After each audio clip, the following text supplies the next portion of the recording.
ಅದೇನು ಆಗಲ್ಲ. ಅವ್ರು ಕೂಡ ಇವಾಗ ಎಲ್ಲ ತಿಳಿಸ್ಕೊಟ್ಟಿವಿ, ಯಾವ ಥರ ಈ ಥರ ಏನೇನು ಎಕ್ಸ್ಪ್ಲನೇಷನ್ ಬೇಕೋ ಅವ್ರಿಗೆಲ್ಲ ತಿಳಿಸಿದ್ದೀವಿ. ಅವರು ಕನ್ವಿನ್ಸ್ ಆಗಿದ್ದಾರೆ. ಏನಾದರೂ ಡಾಕ್ಯುಮೆಂಟ್ ತೊಗೊಂಡು ಹೋದ್ರಾ ಸರ್ ನಿಮ್ಮ ಕಡೆಯಿಂದ? ನನ್ನ ಮನೆಯಲ್ಲಿ ಒಂದು ತುಂಡು ಪೇಪರು ತೊಗೊಂಡೋಗಿಲ್ಲ, ₹1 ತೊಗೊಂಡಿಲ್ಲ. ಪಂಚನಾಮ ಇದೆ, ಪಂಚನಾಮದಲ್ಲಿ ಬರೆದಿದ್ದಾರೆ ಸರ್ಚ್ ಪ್ರೊಸೀಡಿಂಗ್ಸಲ್ಲಿ ನಥಿಂಗ್ ವಾಸ್ ಸೀಸ್ಡ್ ಅಂತ ಬರೆದಿದ್ದಾರೆ. ₹1 ಆಗಿರ್ಬೋದು, ಒಂದು ಪೇಪರ್ ಆಗಿರ್ಬೋದು ನನ್ನ ಮನೆಯಿಂದ ಹೋಗಿಲ್ಲ. ನಿಮ್ಮ ಮೀಡಿಯಾದಲ್ಲಿ ನೋಡ್ತಿದ್ದೆ ಅದೇನೋ ಸಿಕ್ಕಿದೆ, ಅದು ಸಿಕ್ಕಿದೆ ಅಂತೇಳಿ. ಅವೆಲ್ಲ ಫ್ಯಾಬ್ರಿಕೇಟೆಡ್ ಡಾಕ್ಯುಮೆಂಟ್ಸ್ ನಿಮ್ಗೆ ಯಾರು ಕೊಡ್ತಾರೆ ಏನೋ ಗೊತ್ತಿಲ್ಲ. ಅವೆಲ್ಲ ಫೇಕ್ ಡಾಕ್ಯುಮೆಂಟ್ಸ್. ನನ್ನ ಮನೆಯಲ್ಲಿ ಒಂದು ಪೇಪರು ಸಿಗಲಿಲ್ಲ, ₹1 ಹಣನೂ ಸಿಗಲಿಲ್ಲ. ಸರ್ ಇದರಿಂದ ಷಡ್ಯಂತ್ರ ಇದೆ ಅಂತ ಅನಿಸ್ತದೆ ಸರ್? ಷಡ್ಯಂತ್ರ ಅಂದರೆ ರಾಜಕೀಯ ಅಂದಾಗ ಷಡ್ಯಂತ್ರ ಇರುತ್ತೆ. ಷಡ್ಯಂತ್ರ ಅವರು ಮಾಡ್ತಾರೆ, ಸಮಯ ಬಂದಾಗ ನಾವು ಮಾಡಬೇಕಾಗುತ್ತೆ. ರಾಜಕೀಯದಲ್ಲಿ ಎಲ್ಲ ಇರುತ್ತೆ, ಇವೆಲ್ಲ ಫೇಸ್ ಮಾಡ್ಕೊಂಡು ಹೋಗ್ಬೇಕು. ರಾಜಕೀಯದಲ್ಲಿ ಇಂಥ ರೈಟ್ಗಳು ಆಗ್ತಿರ್ತವೆ, ಇನ್ನೊಂದು ತೊಂದರೆಗಳು ಬರ್ತಿರ್ತವೆ, ಎದುರಾಳಿಗಳು ಇರ್ತವೆ. ಅವನ್ನೆಲ್ಲ ಇದಾವೆ ಅಂತೇಳಿ ನಾವು ರಾಜಕೀಯ ಮಾಡೋಕ್ಕೆ ಇರೋಂಗೆ ಆಗಲ್ಲ. ನಮ್ಮ ಕಾಂಗ್ರೆಸ್ ಪಕ್ಷ ನಮ್ಮ ಜೊತೆಗಿದೆ.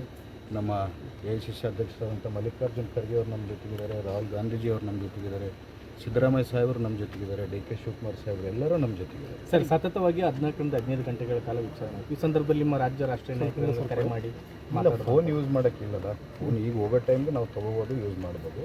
ಈಗ ರಾತ್ರಿ ನೋಡಬೇಕು ಸರ್. ಈಗ ಹೆಚ್ಚಿನ ವಿಚಾರಣೆಗೆ ಏನಾದರೂ ಬನ್ನಿ ಅಂತ ನೋಟಿಸ್ ಕೊಟ್ಟಿದ್ದಾರೆ? ನನಗೇನೇನು ನೋಟಿಸ್ ಏನು ಇಲ್ಲ, ನನಗೇನು ನೋಟಿಸ್ ಏನು ಕೊಡಲಿಲ್ಲ. ಕೆಲವಷ್ಟು ಡಾಕ್ಯುಮೆಂಟ್ಸ್ ಏನೋ ಬ್ಯಾಂಕ್ ಡೀಟೇಲ್ಸ್ ಏನೋ ಫರ್ನಿಷ್ ಮಾಡಿದ್ರೆ ಅದನ್ನು ಆಮೇಲೆ ಅಕೌಂಟೆಂಟ್ ಕೊಟ್ಟು ಕಳಿಸ್ತೀನಿ ಅಂತ ಹೇಳಿದ್ದೀನಿ, ಕಳಿಸ್ಕೊಡ್ತೀನಿ. ರಾಜಕೀಯವಾಗಿ ಭರತ್ ರೆಡ್ಡಿ ಅವ್ರನ್ನ ಮುಗಿಸುವಂಥ ಟಾರ್ಗೆಟ್ ಮಾಡ್ತಾ ಇದ್ದಾರೆ. ಜನ ಆಶೀರ್ವಾದ ತಾಯಿ ದುರ್ಗಮ್ಮ ಇರೋವರೆಗೆ ಭರತ್ ರೆಡ್ಡಿ ಮುಗಿಸೋಕ್ಕೆ ಯಾರ ಕೈಯಲ್ಲಿ ಆಗಲ್ಲ. ಸರ್, ಈಗ ಒಟ್ಟಾರೆ ಇವತ್ತು ಬಳ್ಳಾರಿಯಲ್ಲಿ ನಿಮ್ಮ ಮೇಲೆ ಮಾತ್ರ ಅಲ್ಲ, ತುಕಾರಾಮ್ ಅವ್ರ ಮನೆ ಮೇಲೆ ದಾಳಿ ಇತ್ತು, ಕಂಪ್ಲಿ ಗಣೇಶ್ ಅವ್ರ ಮೇಲೆ ದಾಳಿ ಇತ್ತು, ಕೂಡ್ಲಿಗಿ ಶಾಸಕರ ಮನೆ ಮೇಲೆ ದಾಳಿ ಇತ್ತು. ಇದನ್ನೆಲ್ಲ ನೋಡಿದಾಗ ಒಂಥರ ಎಲ್ಲೋ ಒಂದು ಕಡೆ ಅನುಮಾನ ಬರುತ್ತೆ ಅಂತ ಅನ್ಸುತ್ತೆ. ಕಾಂಗ್ರೆಸ್ ನಾಯಕರು ಟಾರ್ಗೆಟ್ ಮಾಡಿ ಭಾರತ ದೇಶದಲ್ಲಿ ನಡೀತಿದೆ, ಏನು ಬಳ್ಳಾರಿ ಒಂದೇ ಅಲ್ಲ, ಇಡೀ ಭಾರತ ದೇಶದಲ್ಲಿ ಕಾಂಗ್ರೆಸ್ ನಾಯಕರ ಮೇಲೆ ನಡೀತಿದೆ.